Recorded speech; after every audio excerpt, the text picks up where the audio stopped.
Welcome, my name is James, aka Run Spoon Run, and this is my brand new running channel.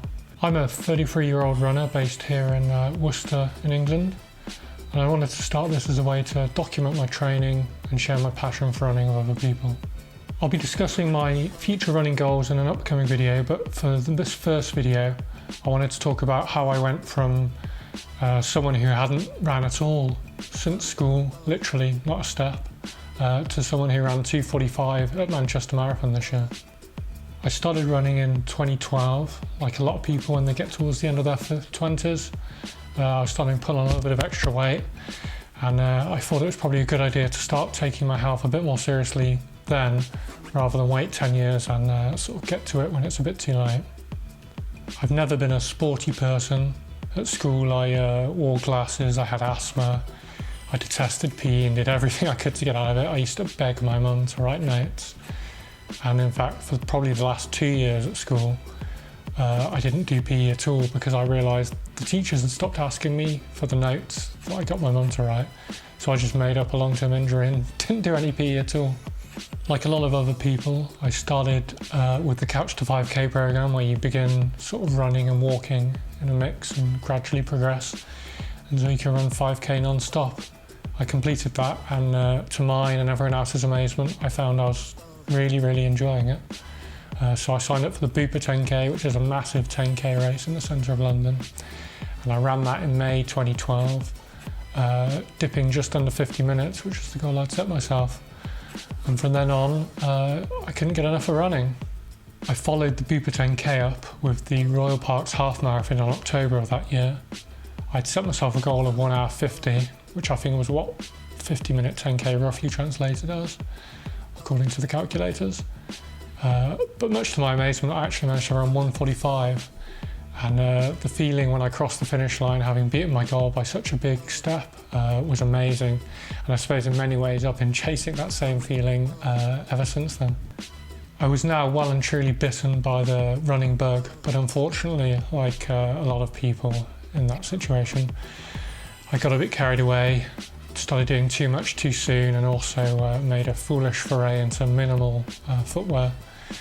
And I ended up damaging my Achilles, my knee, my hip, got all kinds of injuries. Kept repeating a cycle of getting injured, having a bit of a break, then going back too soon.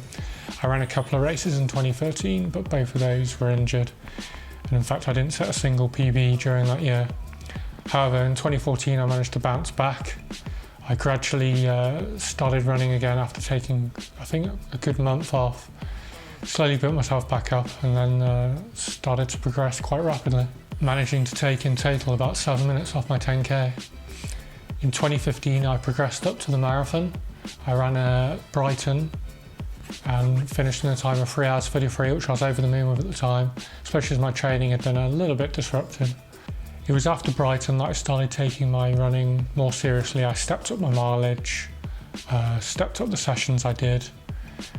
I managed to go under 40 minutes for the 10K and under 19 for the 5K. I returned to Brighton in 2016, upping my training to 70 miles a week.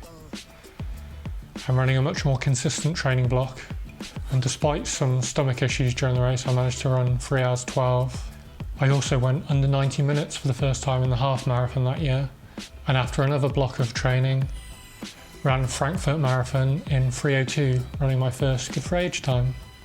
After Frankfurt, the sub 3 hour barrier seemed like the next obvious target, so I threw myself into training for Brighton for a third year. I upped my training to over 100 miles a week at times. The hard work all paid off, and despite quite a warm day that year, I ran 2 hours 57, breaking the magic 3 hour barrier. That was a time that a few years ago I'd have thought completely impossible, or at least a time that would take me years and years and years to get down to.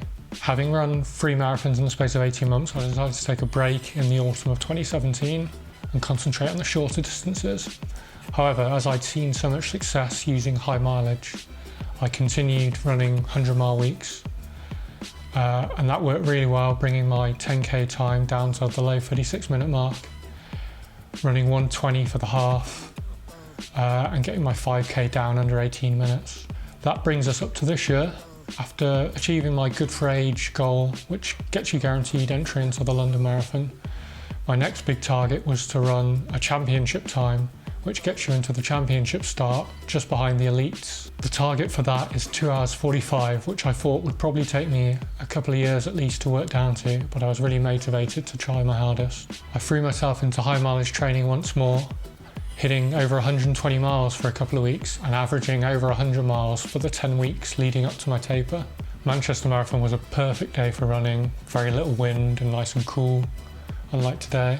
And I was over the moon to run 2:45.06, although those 7 seconds were slightly annoying.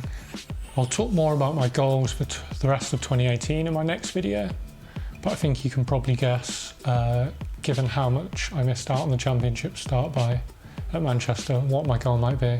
One thing's for sure, after improving so much in the last couple of years, I'm really keen to keep pushing and see just how far I can get. If you'd like to hear more and follow my training, hit the subscribe button below. Also feel free to drop some comments if you want me to talk about anything in particular. Hopefully I'm still near the beginning of my running journey and I've got lots more to come, and I look forward to sharing it with you. Cheers.